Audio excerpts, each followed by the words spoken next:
I didn't know I was saving a monster that night.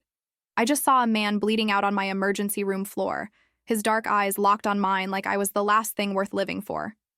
His hand gripped my wrist, not violent, but desperate, and he whispered, "Don't let me die here." So I didn't. I broke protocol, stitched him up in a supply closet while gunshots echoed in the parking lot, and watched him disappear into the October rain. 3 months later, when hands grabbed me in that same parking lot, when a van door slid open and I tasted my own terror, he came back. The man I saved stepped out of the shadows with a gun and a promise. "You gave me my life. Now I'm giving you yours back." You will feel so many emotions in this mysterious love story I'm about to tell. Please support us by clicking subscribe to the channel. The fluorescent lights in St. Mary's emergency room had been humming their mechanical lullaby for 6 hours straight when he stumbled through the automatic doors. October rain dripped from his black coat onto the linoleum. Expensive coat, I noticed, the kind that costs more than my monthly rent. And his hand pressed against his side where blood seeped through his fingers like spilled wine. Everyone else saw the blood. I saw his eyes. Dark. Calculating. The kind of eyes that catalog exits before they catalog pain. He scanned the waiting room. The overdose in Bay 3, the construction worker with the broken arm, the nurses at their station, and then he found me. Standing there in my scrubs with a clipboard and too much coffee in my system, trying to look like I belonged anywhere at all. "You," his voice cut through the chaos. Deep. Certain. Like he'd been looking for me specifically. I should have called security. Should have followed protocol. Should have done 1,000 things that responsible Dr. Lily Chen would do. But there was something in the way he held himself, standing when he should have collapsed, walking when he should have crawled, that made me move toward him instead of away. "Sir, you need to sit down." "No. You." He gripped my wrist. Not violent, but desperate. His blood warm against my skin. Only you. The head nurse, Patricia, appeared at my shoulder. She'd been working ER for 20 years and had a sixth sense for trouble. This was trouble. Capital T. The kind that came with police reports and questions I couldn't answer. Dr. Chen. "Step back. I'll take this one." But he didn't let go. His fingers tightened around my wrist. Not hurting, never hurting. And something passed between us in that fluorescent-lit space. A transaction I didn't understand. A debt I hadn't agreed to. "Please, don't let me die here." 4 words. That's all it took. I looked at Patricia, at the metal detector by the entrance that he'd somehow bypassed, at the security guard who was already reaching for his radio, and I made a choice that would crack my life in half. Bay 7. Now. I pulled him past the nurse's station, past the locked medication room, into the supply closet at the end of the hall, the one with the broken camera that maintenance kept forgetting to fix. He collapsed against the steel shelving, breathing hard, and I finally got a good look at the wound. Gunshot. Clean entry. No exit. The bullet was still inside. This is insane. I need to report this. There are laws. There are always laws. He lifted his shirt. The tattoo caught the dim light first. A serpent wrapped around a crown. Ink black against olive skin. Then the wound. Bleeding steady but not arterial. Survivable, if I was fast. My hands moved before my mind caught up. Gloves. Gauze. Local anesthetic from the crash cart I'd pulled in behind us. I'd done this before. In medical school. In residency. In 100 simulations. But never like this. Never with gunshots echoing in the parking lot outside. Never with a man who watched me work like I was performing surgery on his soul instead of his body. "What's your name?" I shouldn't have asked. Shouldn't have cared. But my hands were inside his skin, and that felt like the kind of intimacy that required names. Dominic. Dominic what? Just Dominic. For now. His breathing hitched as I located the bullet. 9mm, lodged against his 8th rib. A centimeter to the left, and he would have bled out before reaching the hospital. "You're lucky." I don't believe in luck. I believe in debts. I extracted the bullet with forceps that shook slightly in my hands. Dropped it into a metal tray where it clinked like a dropped coin, like something worth less than it was. "Who shot you?" "Someone who's already dead." The way he said it, so matter-of-fact, so final, made me believe him. I stitched him up in silence. 14 sutures, each one perfect because perfection was the only thing I knew how to do anymore. When I finished, he caught my hand again. Gentler this time. His thumb traced the scar on my wrist, the one from the car accident that killed my parents when I was 16. You've been hurt too. It wasn't a question. Everyone's been hurt. That doesn't make us special. No. But what we do with it does. Sirens wailed closer. Patricia was shouting my name in the hallway. The moment was collapsing, imploding, ending before it had really begun. Dominic stood, tested his weight, nodded once like I'd passed some invisible test. I don't forget debts. Lily Chen. I hadn't told him my full name. The realization crawled up my spine like ice water. How did you? I know everyone who works this ER. Have for months. He moved toward the door, paused with his hand on the frame. The serpent on his ribs seemed to writhe in the dim light. Stay invisible. It's safer that way. Then he was gone. Disappeared into the October rain like smoke, like something I'd imagined during a 30-hour shift. But the blood on my hands was real. The bullet in the metal tray was real. The black business card he'd left on the gurney was real. No name, just a phone number and 4 words embossed in gold. I don't forget debts. I stood there in the supply closet, holding that card, while Patricia banged on the door demanding explanations I didn't have, and I realized, too late, always too late, that I'd just stepped across a line I couldn't see, into a world I didn't understand, with a man who knew my name before I knew his face. 2 days later, my student loans disappeared. All $240,000 of them. Paid in full by an anonymous donor. And I understood, finally, what he'd meant about debts. I tried to return the money for 6 days before I understood that return wasn't an option. The first call went to voicemail. A voice I didn't recognize. Female, professional, the kind of assistant who gets paid to be a wall between her boss and the world. Mr. Cross is unavailable. Please leave a detailed message. I left 7 messages. None were returned. On day 3, I walked into my bank and demanded to know who had paid off my loans. The manager, a thin man named Gerald who'd rejected my consolidation application twice, looked at me like I'd asked him to divide by 0. I'm sorry, Dr. Chen, but that information is confidential. It's my debt. How can information about my own debt be confidential from me? The donor requested anonymity. Legally, I can't. This is insane. Someone paid $250,000 and I'm just supposed to accept it. Gerald adjusted his glasses, cleared his throat, leaned forward with the kind of forced sympathy that made me want to throw his stapler at the wall. Dr. Chen, if I were you, I'd accept it. Something in his tone made my stomach drop. Fear. Gerald was afraid. Of what? I didn't know. But it was enough to make me leave his office without another word. That's when I noticed the black SUV. It was parked across from the bank. Tinted windows, engine running, the kind of vehicle that costs more than most people make in a year. I told myself I was being paranoid, that 30-hour shifts and too much caffeine were making me see threats in every shadow. But the SUV followed me to the hospital, and to the grocery store, and to the small apartment in Pilsen where I'd lived alone since my parents died. On day 5, I found roses on my doorstep, 2 dozen, blood red, arranged in a crystal vase I'd need a week's salary to afford. The card was simple. Stop trying to find me. I'm already watching. I should have called the police. Should have filed a restraining order. Should have done all the things they tell women to do when strange men send them flowers and pay their debts and follow them in expensive cars. Instead, I called the number on the black business card. He answered on the first ring. Lily. Just my name. Like he'd been waiting. I don't want your money.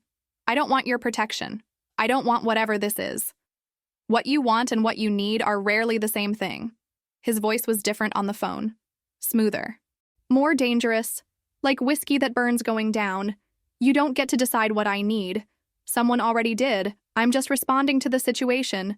What situation? I saved your life. That doesn't make me yours. The pause stretched long enough for me to hear my own heartbeat in my ears. No. It makes me yours. Then he hung up. I stood in my kitchen, staring at my phone, trying to parse the meaning in those 4 words. The roses wilted slightly in the afternoon light. The SUV idled outside my window, and I realized, slowly, terribly, that I'd entered a story I didn't know how to read. The next night, Marcus showed up, my ex-boyfriend, 6 feet of entitled rage wrapped in a Northwestern hoodie and 3 beers too many. He'd been texting me for months, apologies and threats in equal measure, the kind of emotional terrorism that made me change my route to work and check the locks 3 times before bed. I'd broken up with him 8 months ago when I caught him going through my phone, accusing me of cheating because I'd smiled at a male nurse. The breakup had been ugly, loud, the kind that made neighbors call the police and landlords send warning letters. He'd left me alone for a while after that, but lately, the texts had started again. Now he was at my door at 11 p.m., pounding hard enough to rattle the frame. "Lily, open up! I know you're in there!" I stood in my living room, phone in hand, debating. Call the police and wait 20 minutes for them to take a statement that wouldn't matter, or handle it myself like I'd been handling everything else in my life. Alone, quietly, invisibly. "Lily, please. I just want to talk. I miss you, baby. Just talk." The baby made my skin crawl. I opened the door with the chain still attached. Marcus's face appeared in the crack, flushed, sweating, eyes too bright. "I'm calling the police." "No, you're not. You never do. You just hide and hope I go away." "But I don't go away, Lily. I love you. You need to leave. Now." "Or what? You'll call that guy you've been seeing?" "Yeah. I know about him. Saw the flowers. Saw the SUV. You think I'm stupid? There is no guy. There's just a patient I helped and you need to go." He slammed his palm against the door. The chain rattled, but held. "You're lying. You're seeing someone. Some rich asshole who thinks he can—" The SUV door opened. Marcus stopped mid-sentence, turned, and whatever he saw in the street made the color drain from his face. Dominic walked toward us with the kind of unhurried confidence that came from knowing, absolutely knowing, that he was the most dangerous thing in any room. He wore a black suit tailored so perfectly, it looked like armor. His hands stayed relaxed at his sides, but his eyes, those dark, cataloging eyes, fixed on Marcus like a predator measuring prey. "You should leave." That was all he said. 3 words. No threat, no posturing, no raised voice. Just a statement of fact delivered in a tone that made Marcus take 2 steps back. "Who the hell are you?" "Someone who keeps his promises."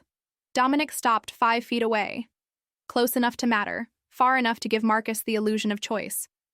I watched from my doorway, frozen, as my ex-boyfriend calculated odds he couldn't possibly understand. "This is between me and my girlfriend. She's not your girlfriend, and this conversation is over. You can't just—" Dominic moved. One fluid motion that put him between Marcus and my door, his body angled in a way that was somehow both protective and threatening. He didn't touch Marcus. Didn't need to. "Leave. Don't come back. Don't text. Don't call. Don't drive past her apartment at 2 a.m. when you think she's sleeping. Am I clear?" Marcus opened his mouth, closed it. The calculation finished. He backed away, stumbling slightly over his own feet, then turned and half ran to his car. The street fell silent except for the distant sound of sirens and the hum of the SUV's engine. I stood in my doorway, still gripping my phone, watching Dominic Cross eliminate my problem with less effort than it took me to brew coffee. He turned to face me, and I saw something flicker in his expression. Not quite satisfaction. Something deeper. "You saved me once. Now let me save you. I don't need saving. Everyone needs saving from something." The roses on my counter suddenly felt heavier. The paid-off loans. The protection I hadn't asked for. The cage I was only beginning to recognize. This isn't protection. This is control. It's both. But you're alive. That's what matters. He moved toward the SUV, paused with his hand on the door.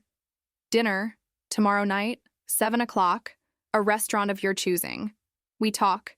You tell me what you think you want, and I'll explain what's actually happening. And if I say no, then I'll still be watching, but you'll be doing it alone. And Lily, you shouldn't be alone right now."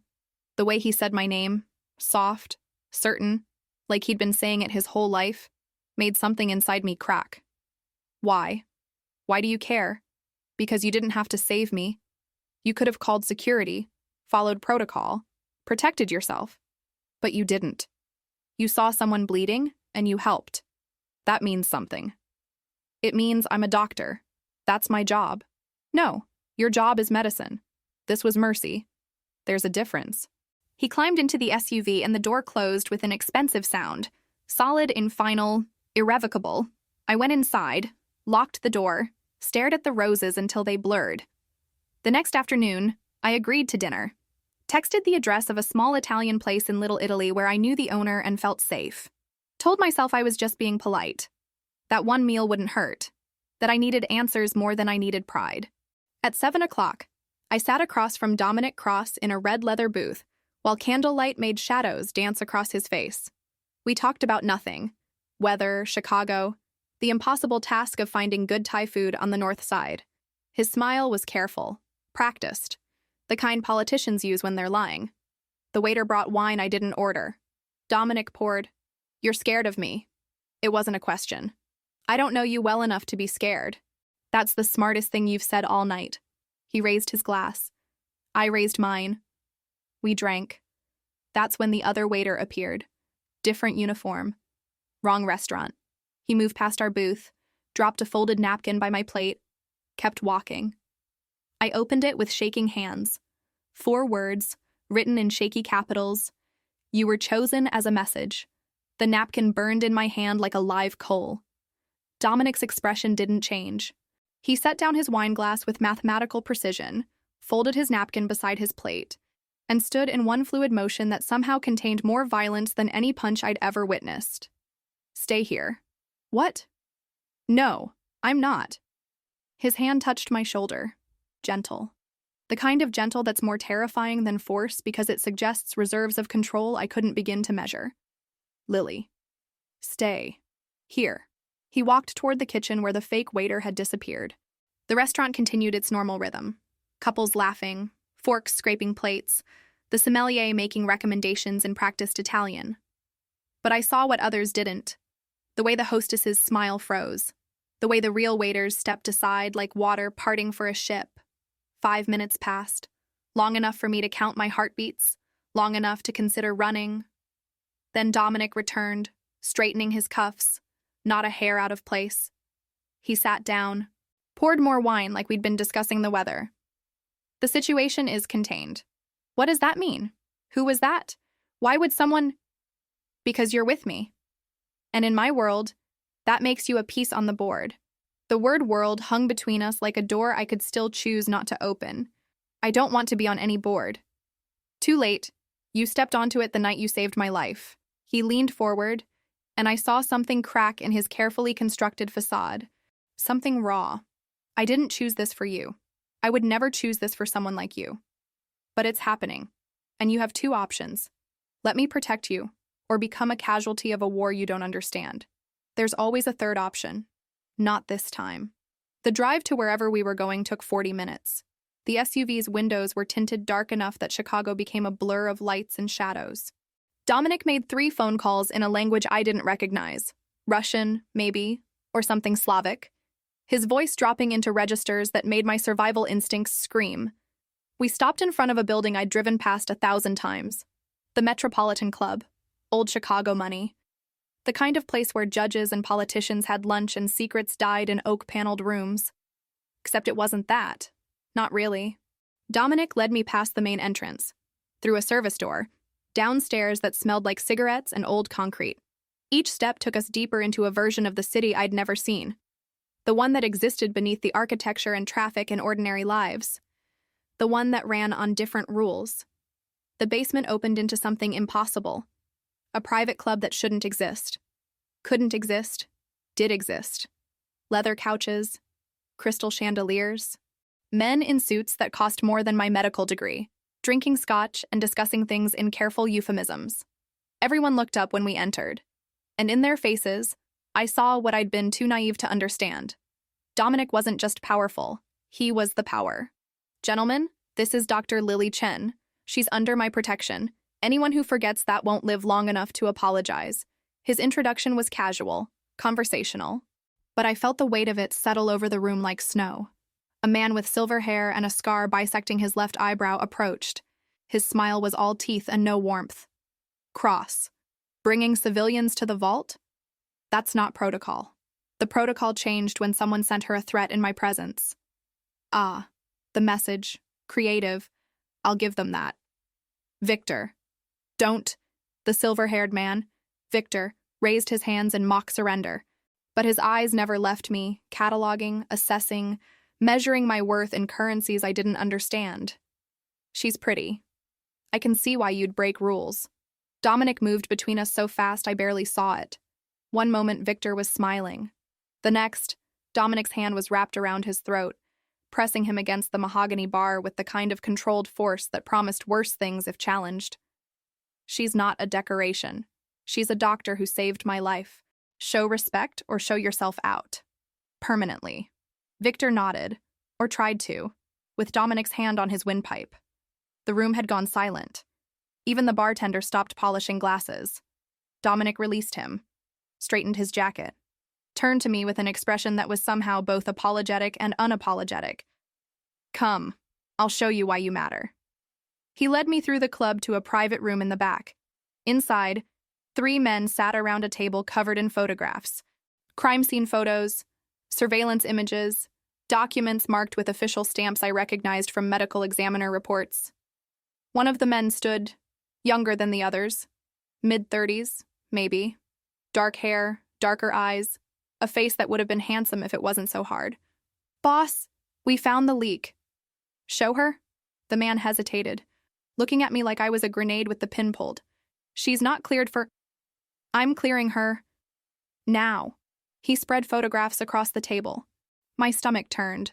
Crime scenes, bodies, evidence markers, and in the corner of 3 separate photos, me, walking to my car, entering my apartment, sitting in the hospital cafeteria with a salad I barely remembered eating. Someone's been watching you for 6 months, since March, before you ever met the boss, before the ER, before everything.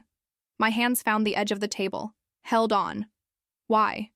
Because you filed a complaint against Dr. Richard Vance. Because you tried to expose him for letting patients die for insurance kickbacks. Because you threatened the medical infrastructure that several organizations, including mine, depend on to stay invisible. Dominic's voice was soft, clinical, like he was explaining a diagnosis. You became valuable the moment you became inconvenient. But I dropped the complaint. I stayed quiet. I did everything they wanted. And that made you more valuable. Someone who knows secrets and has already proven she can be silenced? That's leverage. Against me? Specifically. The room tilted slightly. Or maybe I did. Against you. I didn't even know you existed. But Vance did. Vance, who runs the hospital where I've placed informants. Vance, who I've been investigating for selling information about my people's medical emergencies to my enemies. Vance, who needed insurance in case I got too close. He pulled out a final photograph. Me and him. The night in the supply closet. Taken from an angle that shouldn't have been possible with the broken camera. The camera was never broken. It was feeding to a private server.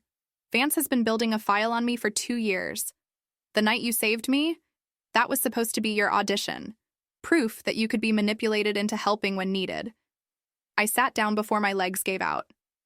So what? I'm just, what? A tool? A way to get to you. You were, until I paid off your loans, until I started protecting you, until I made it clear you belong to me, not them. The word belong made something inside me rebel. I don't belong to anyone. I know, but they don't. And that belief is the only thing keeping you alive right now.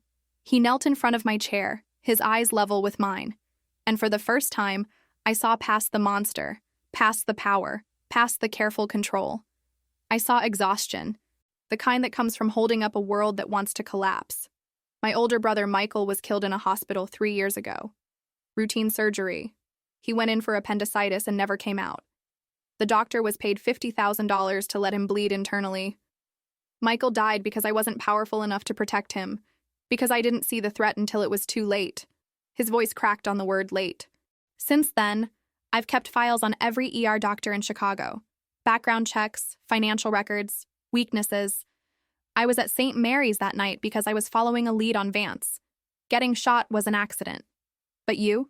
You saving me? That was fate giving me a second chance. A second chance at what? At protecting someone who actually deserves it. The room fell silent except for the distant sound of jazz music filtering through the walls. Somewhere above us, the real Chicago continued its oblivious dance. Down here in the underworld beneath the city, I was learning a new language. One written in blood and debts and the terrible math of survival. I want to go home. You can't. Not yet. They know where you live. They've been inside your apartment. They've photographed your routines. Going back now would be a death sentence. Yes, I laughed. It came out broken. Hysterical. So what do I do? Hide forever. Let you lock me in a penthouse and call it protection. No. You learn. You understand the game. You become valuable enough that killing you costs more than keeping you alive. How do I do that? He stood, offered his hand. I took it because what else was there to do?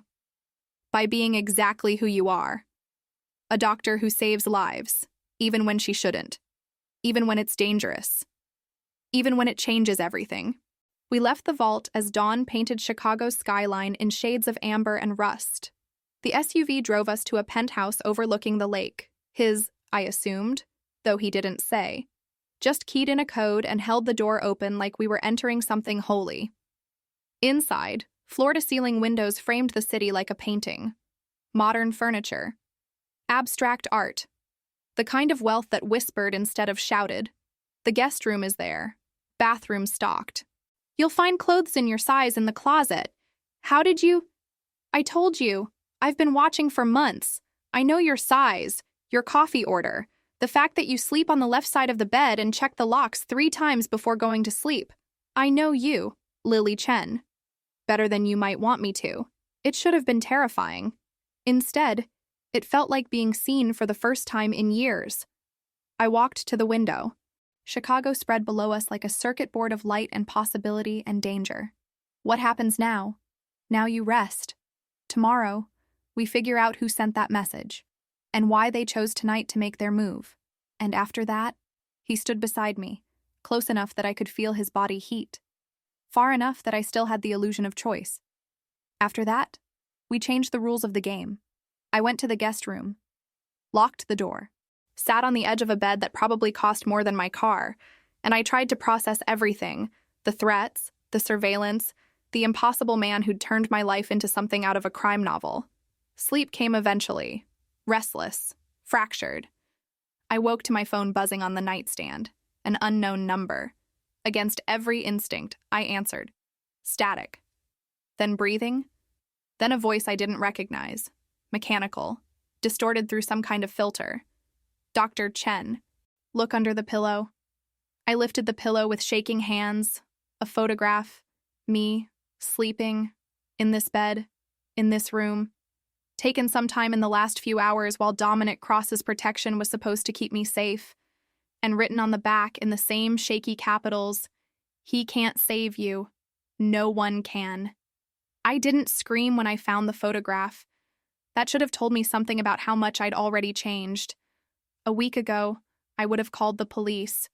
Now I just stared at the image of myself sleeping, vulnerable, unprotected, proof that walls and locked doors meant nothing, and felt something harden inside my chest. Dominic was in the living room when I emerged. He stood by the windows with his phone pressed to his ear, speaking in that low, dangerous tone that made people disappear. He saw my face and ended the call mid-sentence. What happened? I handed him the photograph, watched his jaw tighten, watched his knuckles go white around his phone. How long ago? 5 minutes, maybe less. He made 3 calls in rapid succession, each one sharper than the last.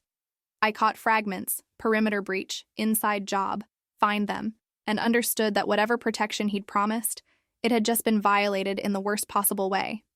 When he finished, the silence stretched between us like a blade.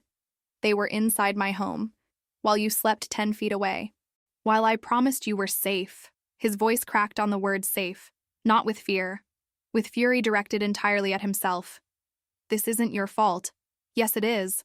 I brought you here. I told you I could protect you. And someone walked past my security. Past my men. into my private space and photographed you like you were prey. He slammed his fist against the window. The glass held, but the sound echoed like a gunshot. I should have been terrified. Instead, I felt something else. Clarity. Stop. Lily, I said stop. Just stop pretending this is about protection.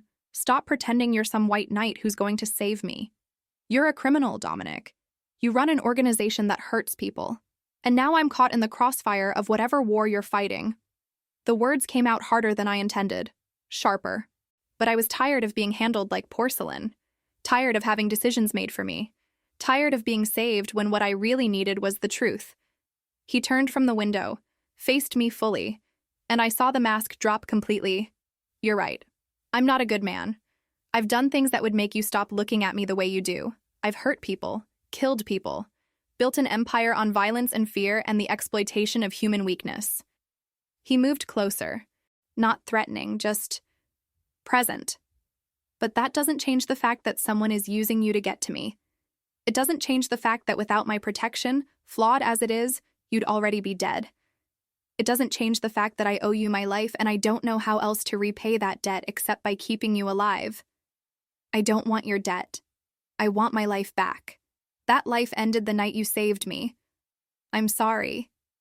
But it did. The truth of it settled over us like ash. I sat on the couch because standing felt too much like fighting and I was too tired to fight. So what now? What? Live here? Follow your rules? Become another piece of property in your collection? No. You become a partner in your own survival. He sat across from me. Close enough to matter. Far enough to give me space. 3 rules. Mine, for your safety. 1. You tell me everywhere you go. Every appointment, every shift, every coffee run. No surprises. 2. You don't investigate this alone. You don't confront Vance. You don't try to fix this yourself. And 3. You trust me. Even when it's hard. Even when I can't explain why. His eyes held mine. Steady, unflinching. And you get 1 rule. For me. Whatever you need to feel human in this situation, whatever boundary you need to stay yourself, I'll honor it, no matter what. I thought about what I needed, what piece of myself I couldn't afford to lose. I don't belong to you. I'm not your girlfriend or your possession or your responsibility. I'm a person who's cooperating because the alternative is dying. But the second this is over, I walk away, and you let me... Deal. He offered his hand, I took it. His palm was rough with old scars, his grip was firm without being controlling. And something passed between us, not quite trust, but the possibility of it. There's something else you need to know. He pulled out his phone, showed me a document. Medical records.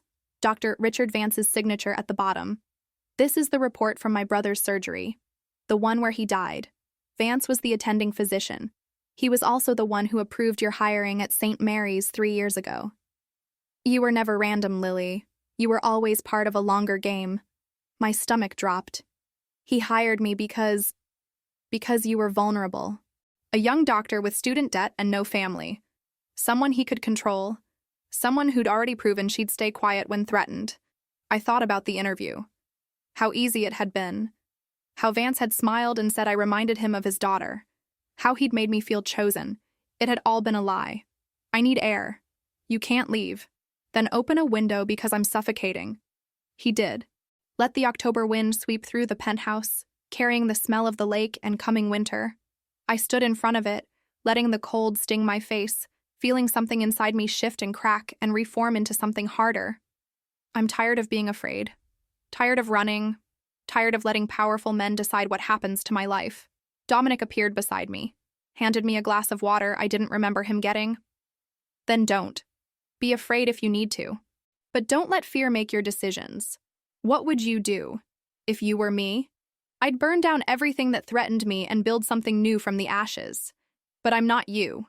You save things. It's what makes you dangerous to people like Vance. You see worth where others see expendability. He touched my shoulder. Brief. Grounding. That's your power, not your weakness. We stood there as the sun rose fully over Chicago, and I felt something shift inside me. Not acceptance. Not surrender. but a kind of terrible understanding that I was changing into someone I didn't recognize. Someone harder. Someone who could look at a photograph of herself sleeping and not break. Someone who could survive this. My phone buzzed. A text from an unknown number, just a name, Dr. Richard Vance, and below it, an address I recognized, the administrative building at St. Mary's, his office. He wants to meet. Dominic read the message over my shoulder. His expression darkened. It's a trap. Of course it is. But it's also an opportunity. For what? I looked at him, really looked at him, at the man who'd paid my debts and invaded my privacy and promised protection he couldn't guarantee. The man who'd lost a brother and built an empire and carried guilt like a second skin, to stop being prey and start being the hunter.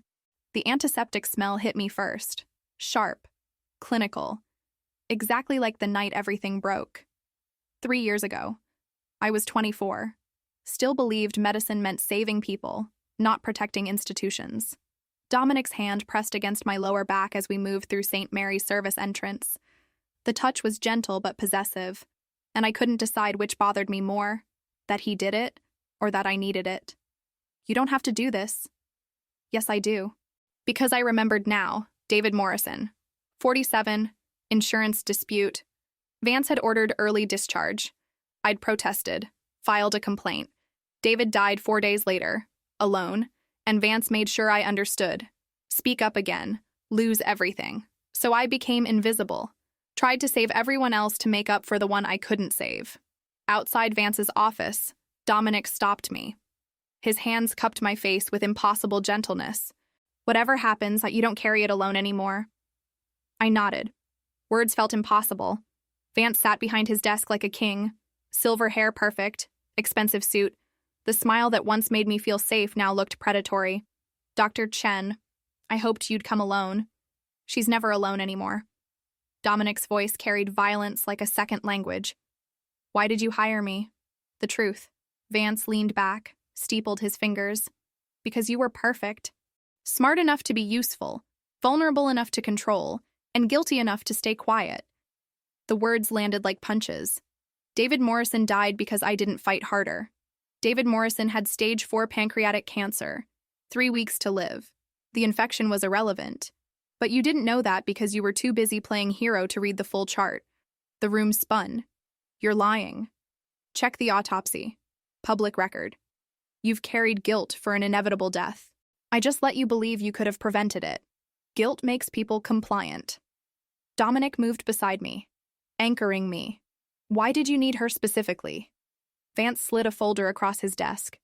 Photographs, medical records, people I'd never treated. Because eventually, Mr. Cross, you'd need emergency care. And I needed a doctor who'd do exactly what I said. No questions, no police. Dr. Chen was my insurance policy. My value to the Ferraro family. You've been feeding them information, using Lily as your spy. She saved your life. You've been protecting her despite the cost. They know you care. In our world, caring is weakness. I thought about the photograph, the threats, all designed to weaponize Dominic's gratitude. So, they kill me. Vance smiled without warmth. They'll recruit you. Offer everything I never could. Just keep saving lives.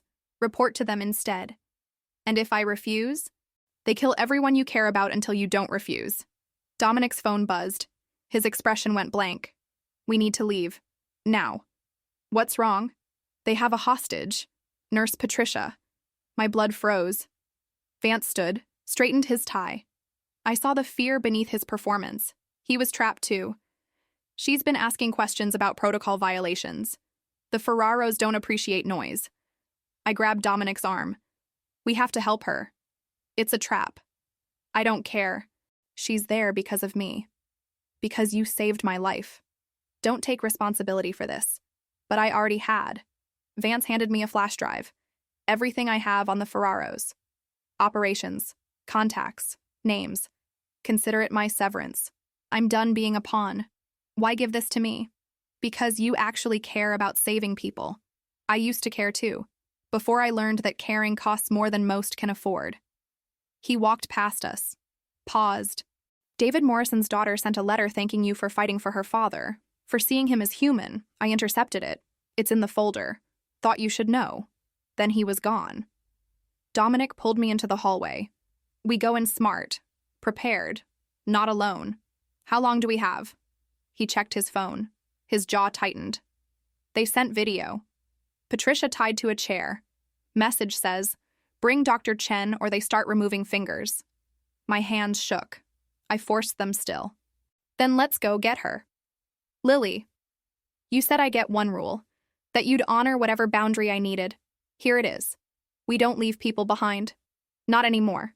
He stared at me, nodded. Okay, but you follow my lead, and if I tell you to run, you run. Deal. My phone buzzed. Video message. Patricia's terrified face. Behind her, a masked man, his distorted voice. 1 hour, Dr. Chen. The warehouse on Ashland. Come alone or she dies screaming. The video cut to black. Sound.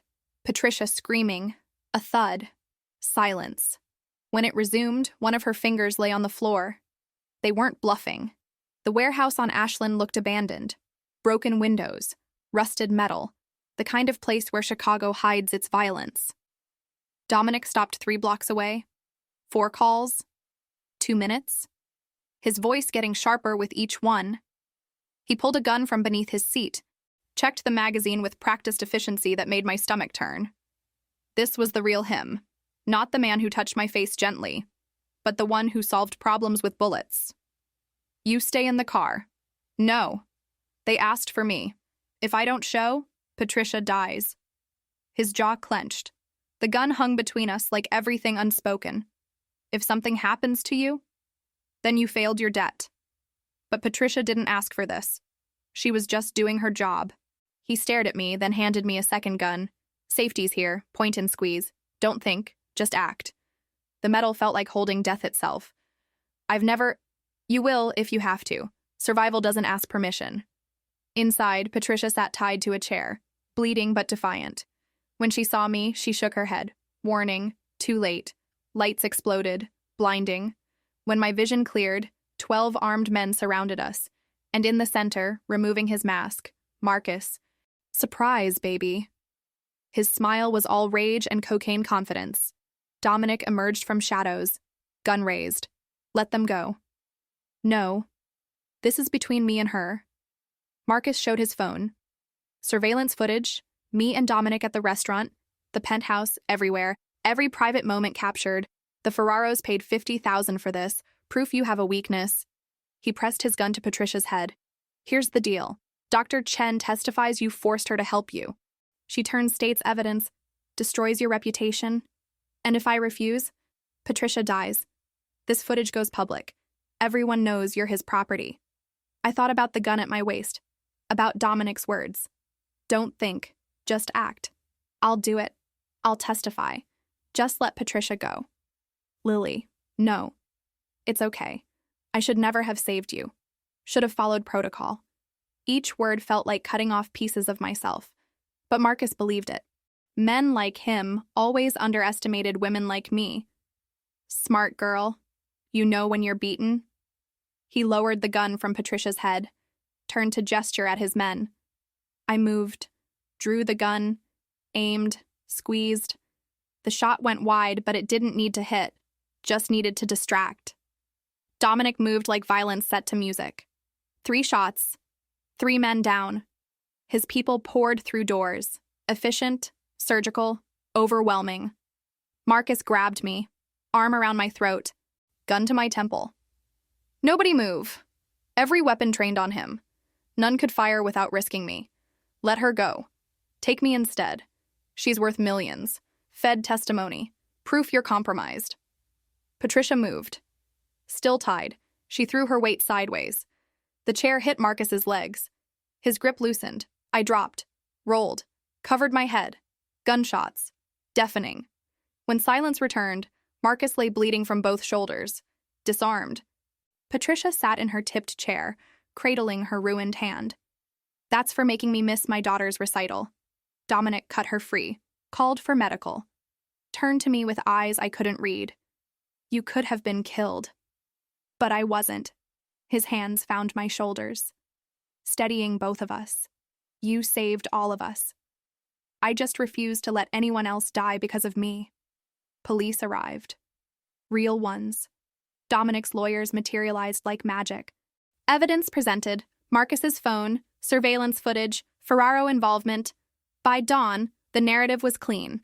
Innocent doctor caught in domestic dispute. Unstable ex-boyfriend working with organized crime. Case closed. But Detective Sarah Park pulled me aside while EMTs worked on Patricia. This is your chance. Walk away. Testify against Cross. Do the right thing. She showed me footage. Dominic at a different warehouse. Different night. Different body. Execution style. He's not a good man, Dr. Chen. The company you keep defines who you are. I looked at the footage. At the monster he could be. Then at Patricia being loaded into an ambulance. Alive. Because he'd kept his promise. I don't know what you're talking about, Detective. Mr. Cross saved my life tonight. She studied my face, nodded slowly. You're making a choice you can't take back. I know, but it's my choice. Finally. She handed me a file before walking away. Federal investigation. They're building a case. You're the star witness who could make or break it. Think carefully about which side of history you want to be on. Inside, evidence that would destroy Dominic completely. Or clear his name. My choice alone. I didn't sleep after the warehouse. Dominic's penthouse felt different now. Less like a cage. More like a choice I'd made without fully understanding the cost.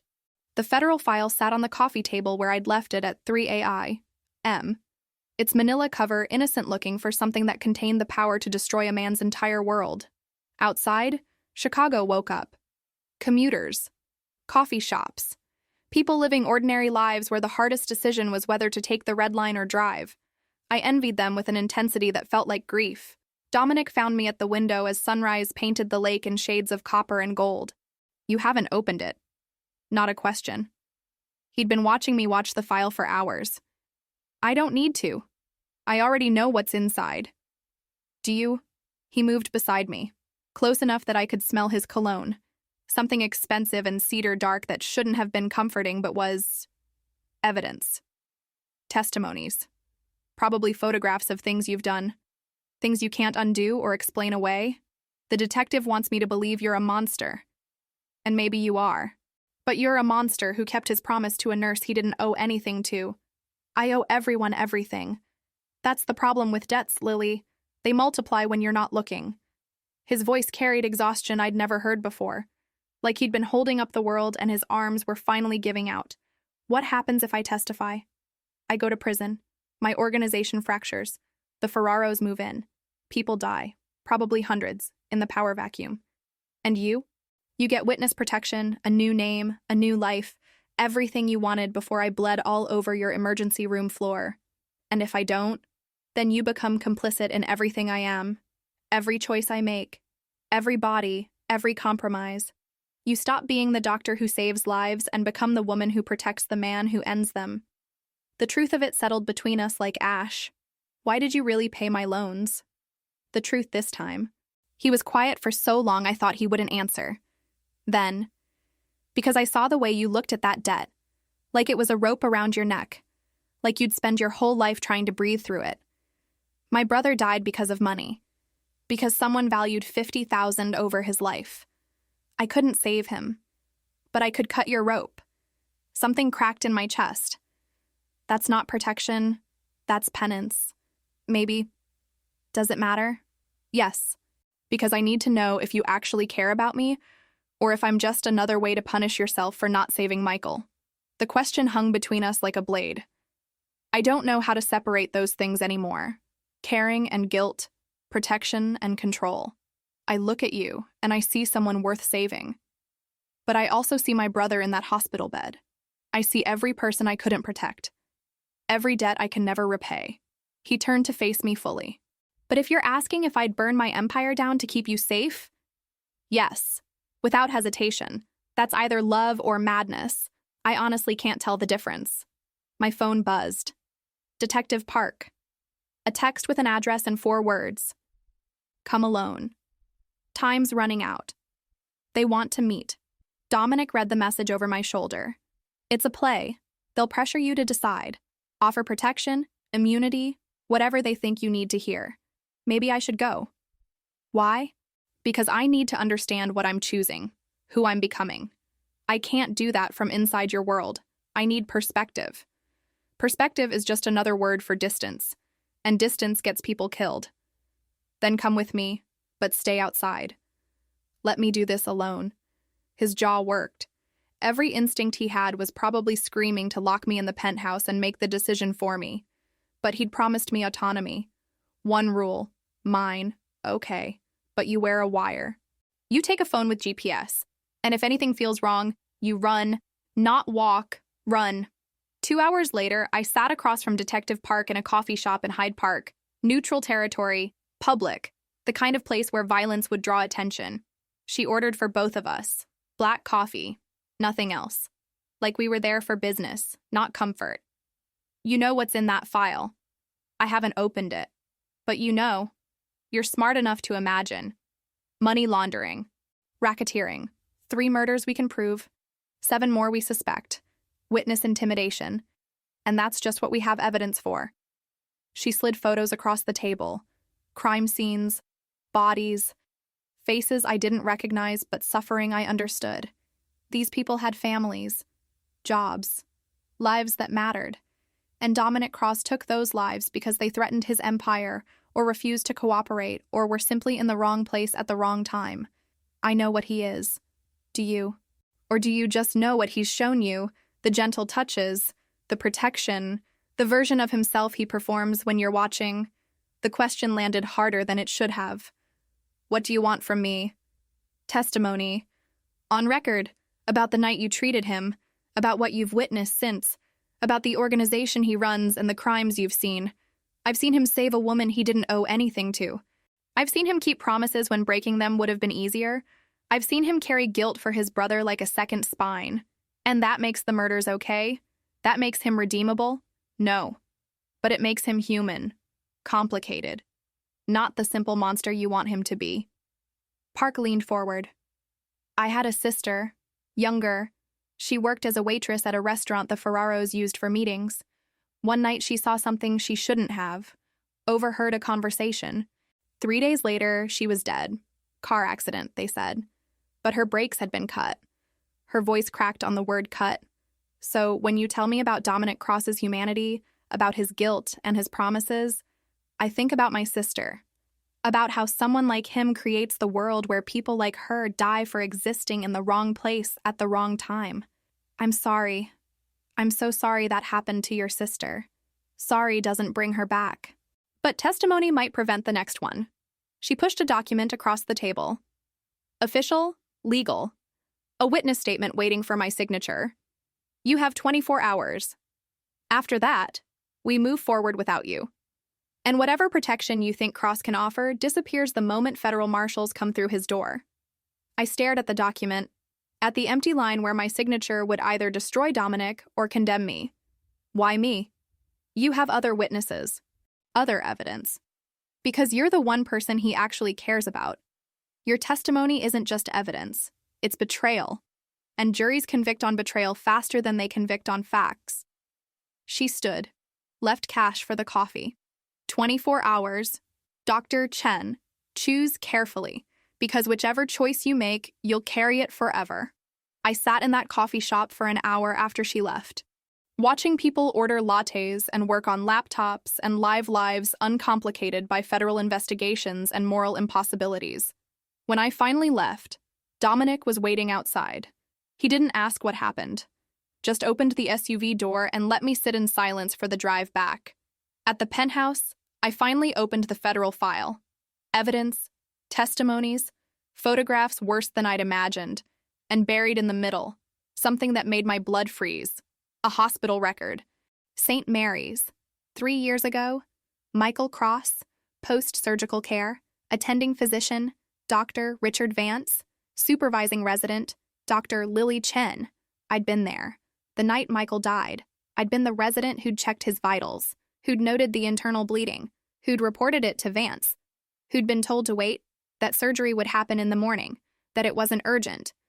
By morning, Michael was dead. I'd forgotten because I'd wanted to forget. Because Vance had made me forget. because carrying that guilt along with David Morrison's had felt like drowning. But I'd been there. And Dominic knew. He'd always known. I found him on the balcony. The federal file clutched in my shaking hands. You knew. The whole time. You knew I was there the night your brother died. He didn't turn around. Yes. That's why you paid my loans.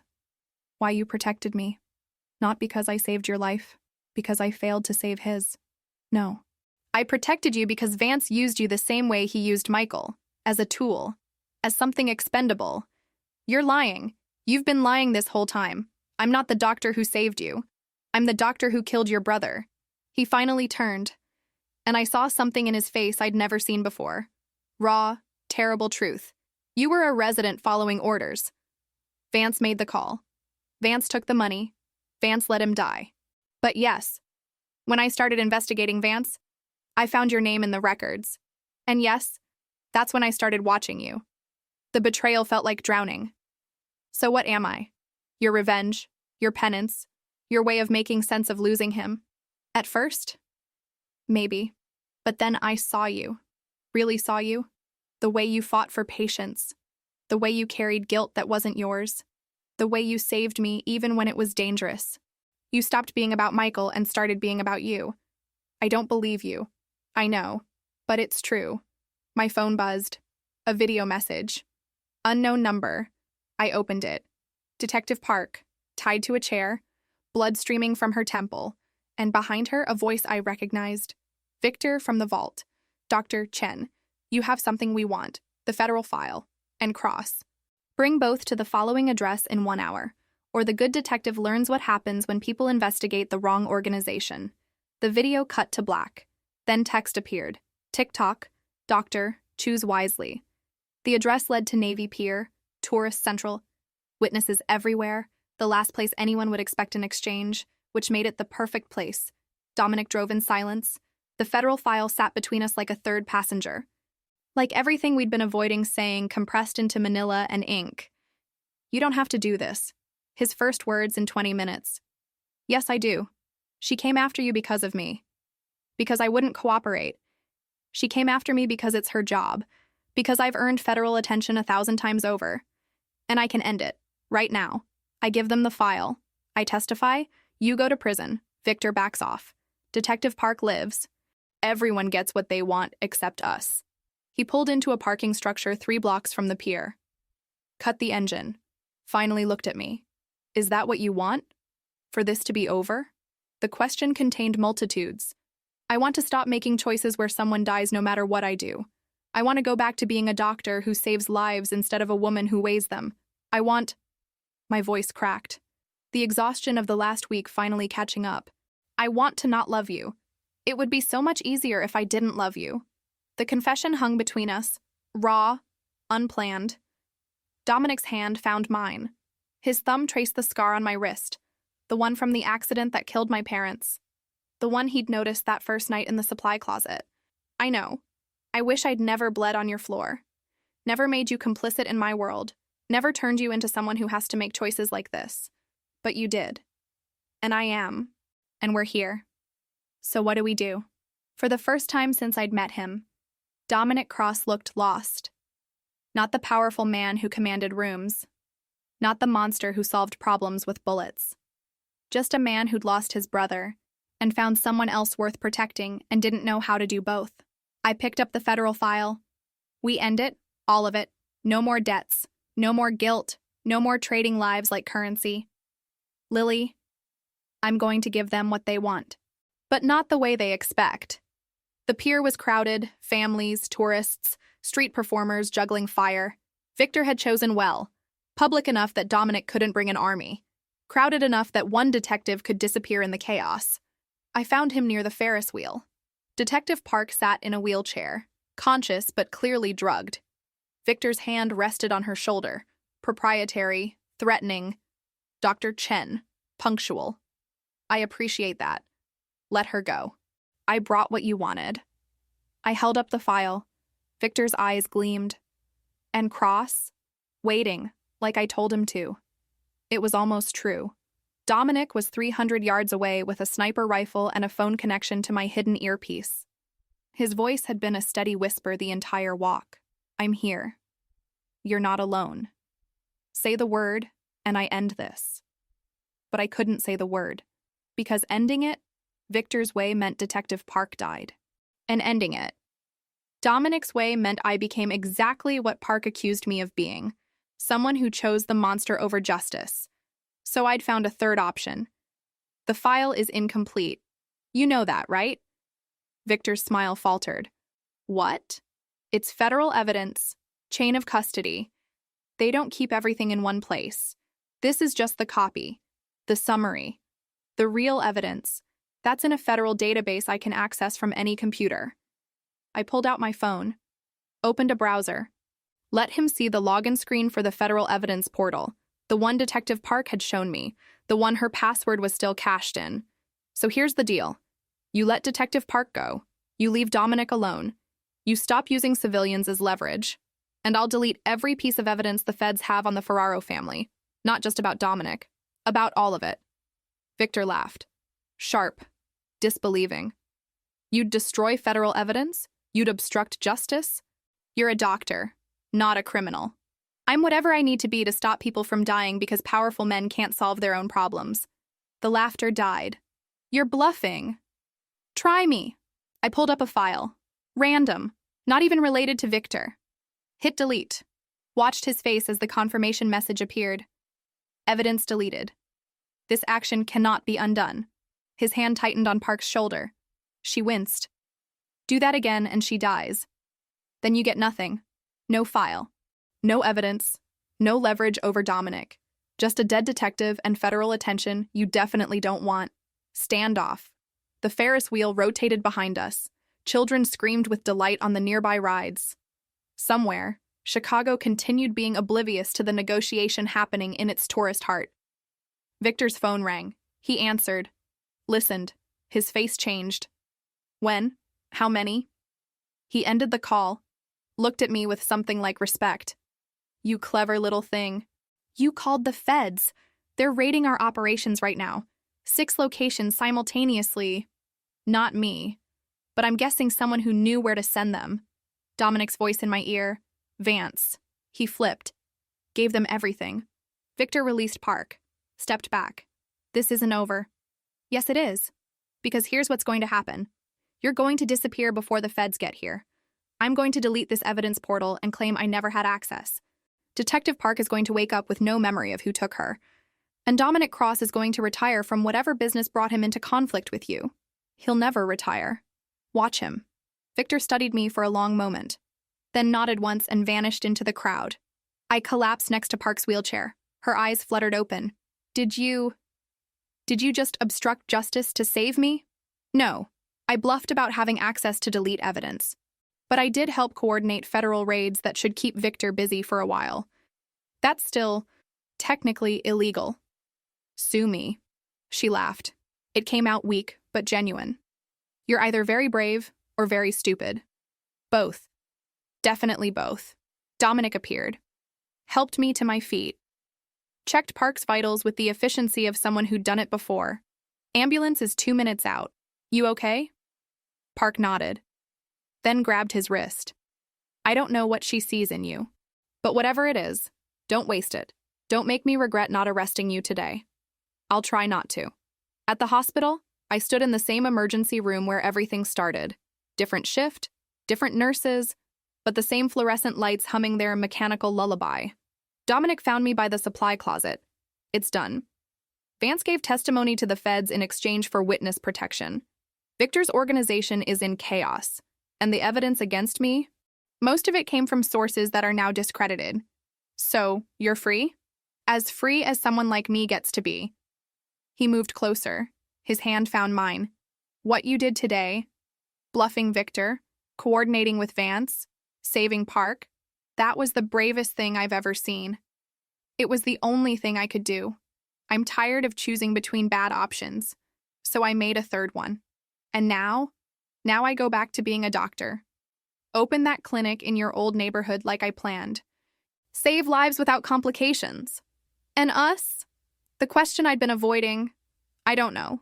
I love you. But I don't know if love is enough when it's built on guilt and debts and all this blood. It's not built on that. It's built on the moment you saw someone bleeding and chose to help. On every time you refuse to accept that some lives matter less. On your refusal to become the world you're fighting against. His thumb traced my wrist again. The scar. The reminder of loss. You made me want to be worth the life you saved. That's not guilt. That's grace. I kissed him then. In the emergency room. Where it all started. Where everything broke and reformed and became something new. When we pulled apart, Patricia stood nearby, hand bandaged, alive, smiling. Dr. Chen, shifts short-staffed. You interested? I looked at Dominic. At the man I'd saved and who'd saved me back. At the complicated, messy, dangerous love we'd built from blood and choices. Give me 5 minutes. He nodded. Understood. I'll be here when you're done. Always. I put on my scrubs, washed my hands, became Dr. Lily Chen again. Not the woman caught in a crime war, but the doctor who saved lives. And when my shift ended 12 hours later, Dominic was waiting, just like he promised. If you made it to the end of this story, let us know in the comments which city you're watching from, and click the yellow bell to subscribe to the channel and support us. Keep the adventure going by clicking on the suggested video on your screen.